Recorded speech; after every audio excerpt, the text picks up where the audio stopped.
So, Shailaja, given your background, swift, immediate effect done in a day, what might have taken 100 years.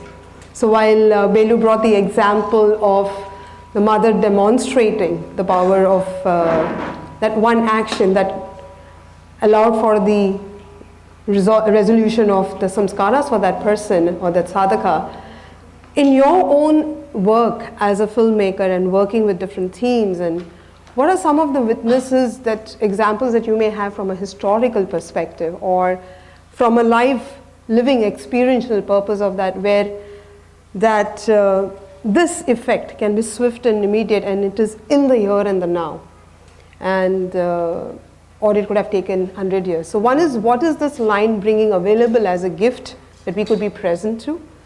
What is it that we can see which probably the mind is not seeing, and how probably history or life examples has demonstrated that? Thank you. So it's wonderful to be here, and I guess I wanted to start with bonjour, hola and everything, because the whole idea of being in Auroville excites me always. It immediately gives me a calm, because there's an external movement of connecting with so many other cultures and nations and minds openly, because of which I find an inner peace. I find that very calming and nice. And I think we live in a world where sincerity is becoming less and less appreciated, required, where mediocrity is just passing off and is getting rewarded also, which puts you through a lot of self-questioning, self-introspection about what you're doing. And I think at that phase, for Auroville to have sincerity as the theme and do this is wonderful. So though it's like, okay, you're going to, as somebody outside who's admired things in Auroville, to come in here is exciting. And then you think, okay, you're talking, but I think the difference in talking in a forum like this to talking in some of the other forums, which I do in Chennai or other urban spaces, is that it immediately draws you again inside and makes you ask questions. You're preparing for a talk, but in the process, it's like meditation. It's unfolding a lot of answers within you. I think the whole thing, when you were reading the passage, just closing the eyes and sitting there, and as a filmmaker, visualizing things was very exciting for me. Listening to Mahakali in your words, mother's words, you reading it out, and sitting in this space which spells of the aesthetics of Auroville, I think did something to me beautiful. But in terms of my specific area of the subject, what I came prepared to as examples was a couple of things from my personal life where I work with orphan children. Like, I'm making my feature film script, and it's based on questioning society's relationship with abandoned children, about orphans. And one from that sphere, another from my entrepreneurship, from my business sphere. But I wanted to start off with reading something about my other area of work, which is my travel lounge in Savera. I took a group of them to the Statue of Unity, Sardar Vallabhbhai Patel's. We took a helicopter ride in Gujarat, and we went right after it was built, when it was being criticized.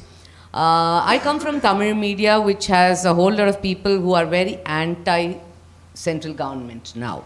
And I want to remain apolitical. I want to speak for or against, irrespective of whichever government is there. So I said, I'm fascinated with this. When I've been wanting to go to some place, look at a very, if I'm going to the Statue of Liberty, why am I not going to Statue of Unity in India? And I'm not going because everybody thinks it's not cool to go. Because I live, and my friends are all people from media here who are probably going to think, oh, why are you doing that?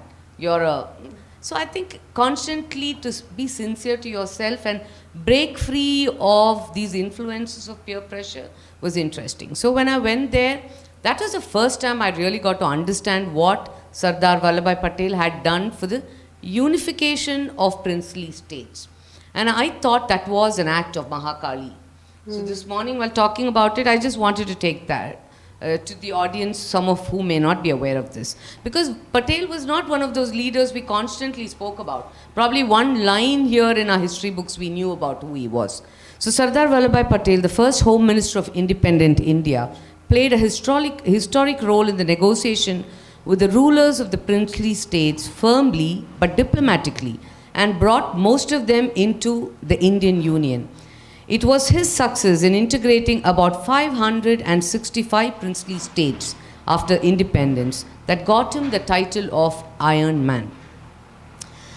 So 562 independent states were given the free choice to join the Dominion of India or Pakistan or to remain independent. And most of these princely states were kept that way. They were not directly under the crown, but were in a way under them, but were given that autonomy to some extent. While some things were with the British crown, they were given that autonomy, like it's like divide and rule, or they're watchdogs. They report to us. It's a way of balancing mechanism, which comes part of high thinking of administrative abilities. So there are these 500 odd states. And so what happens is he took on the charge in July 1947 with the point of swiftness. Within August 47, he had a number of those states agree to become part of it. And it wasn't easy. So it's about, I think, operationally what you do. You first get hold of things that change. And then you work on the more difficult things. Like when we write exams, we have strategies. I think we become Mahakali in so many places. Because I think basically the thing about being Mahakali is that you have to have the overwhelming will you were talking about, willpower. And then you have to have a certain superior forcefulness.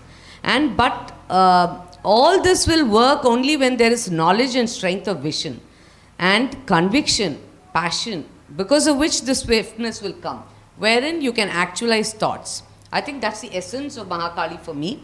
And I found that Vallabhbhai Patel was precisely doing this the way he operated with all the different princely states. And it is interesting to note that he used two predominant arguments with all the different state heads. So one, he moved quickly to different states, and then he gave this whole logic of patriotism, your blood kind of thing. And another way, so I think a Mahakali is benevolently manipulative. When you have knowledge, I think it's like the mother.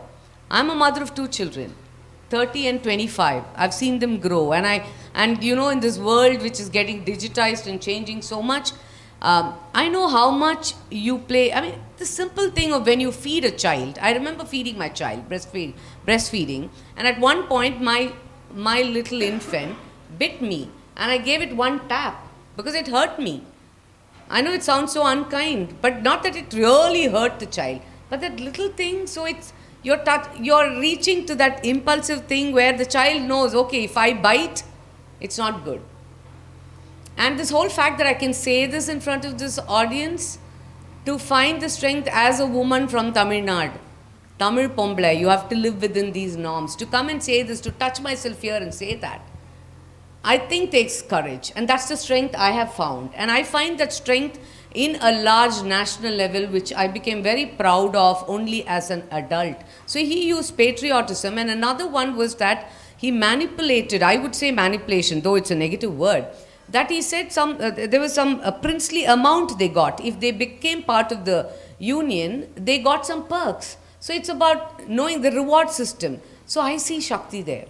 I see Mahakali there. I see the power there. I see the swiftness, the forcefulness, the will, the passion, the conviction.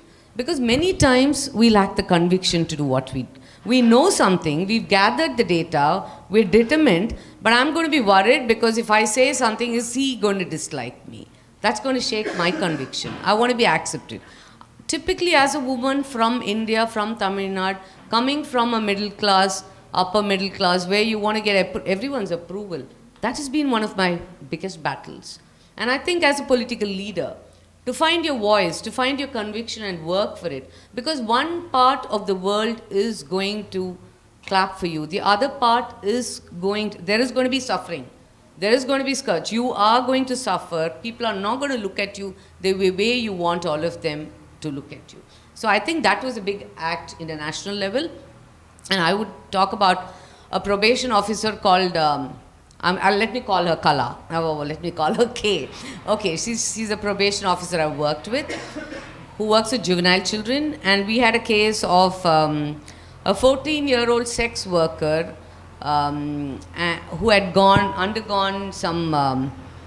She's a juvenile, and 2 days of captive, multiple sex partners abusing her. And what had happened is that, I'm not going to go into the details, it's an elaborate system where 14 departments of the government work to rescue these children. And when we rescued this child, I remember the way the probation officer worked. I suddenly saw her. She was from a small town, not majorly educated, hardly knew English. But she was charged on Bharatiyar because her father taught her all the Bharatiyar poems. Bharatiyar is one of our very progressive writers in Tamil Nadu. And she made a quick call because there were some politicians, and the act of crime was conducted inside a police station. And there were politicians from various different parties involved in this. So the way she acted on it was very interesting for me. How she went about it, and how you have to stay by the rule, but to be always right, you should know what to take under and what to take under. When I say take under, it's about knowing what is good for the girl. If you're basically working for the juvenile child, it's like, I think if there is a rape victim, I think every time you don't have to pick a battle and put it. There have been times when I've thought, you just take care of that child there. It's okay, nobody needs to know. Maybe this is not part of the bigger battle you're fighting, because it's a call you take, whether fighting the system is important or fighting for the child who's been abused. So sometimes you just decide, move her somewhere else, do something else where we hold her together. Is she strong enough to stand the battle? So these are those knowledge and wisdom and vision which comes in when you're working in the Mahakali mode, I feel. And I remember a young girl who actually wanted to speak about, like everybody spoke about, why Me Too? Why should you talk if something happened 15, 20 years ago? Why are you talking about it now? But I remember this girl, the way she went about it, and why she wanted to speak about it, and why she didn't wait for anybody else to take the cause. She had grown up, she had got the conviction and the vision to confront it direct. Because many times I feel, I want to speak about something that person did, I need him beside me. I need to convince her to stand beside me. I think a Mahakali is swift and fierce. She's a warrior who is not just impulsive. The impulsiveness comes from deep conviction, which is honed over experience and logic. I think that girl's vision, or I know another, a woman who decided, this is, sometimes you work swiftly. Sometimes, like I said, you wait for somebody who's abusing you or something wrong happening in society. You wait for the facts to present itself. There's a smartness which comes with that. If something is going wrong, it's about when to fight something. Those choices are made in a warrior-like mode. It's like you're on war front. It's about quick decisions then. And I think, so I have another friend of mine, an entrepreneur, whose business was divided majorly because her father-in-law had a second wife who had 3 children. So I'm talking about practical application of the Mahakali situation. Because I think the whole idea when we have all these itihasas, Puranas, the mythological characters, the gods and goddesses, they look very weird. Not just in Indian mythology. You go to any of the other mythologies, the stories, you find them so many snakes, the hair is like snakes, it looks very attractive, and then you're talking about the right and wrong, whether she was wronged, and if you speak about Hydra, or you speak about Mahakali, or the Ratri, the Devi, or any of the Shakti avatarams, the female goddesses, they look fierce and weird and sometimes repulsive. Like Mahakali is Kala, which is time or blackness, and I'm sure you're going to be talking about all the symbolism and all that. So sometimes it's too fierce. It can turn you off sometimes. You think, what is this? Because we moved into a certain kind of thinking what God should be. That God should be gentlemanly. That God should be this, God should be that. But I think God is basically representation, manifestations of concepts and ideas. And it is left to us to interpret it the way we want to. The rules are there. The examples are given. And from the examples we learn. And it is in that way that I'm giving you these examples which I think. So this lady who's a very successful entrepreneur, at the death of the father-in-law, finds that the second wife and her 2 children have a big stake in the business. And what do you do about it? So she just decides that, okay, what is to be given to them, I'll give it very clearly, but I'm going to get the business shareholding separate. So the way she operated on it, knowing facts, knowing laws, and also having morals and ethics. Also understanding that the other woman trusted the man and got married too, and has 2 children. So something has to reach them. It reaches them. But being smart enough to guard your boundaries and to take it back to the core of what the whole business empire should be. Where was it started? Is that going to get diluted? That's an important question any organization asks oneself, right? As a person we ask, I set out to do something. Am I changing in that? So all these questioning and swiftly moving, bringing corrections is an embodiment of Mahakali for me. Thank you. Thank you, Shailaja, for that. And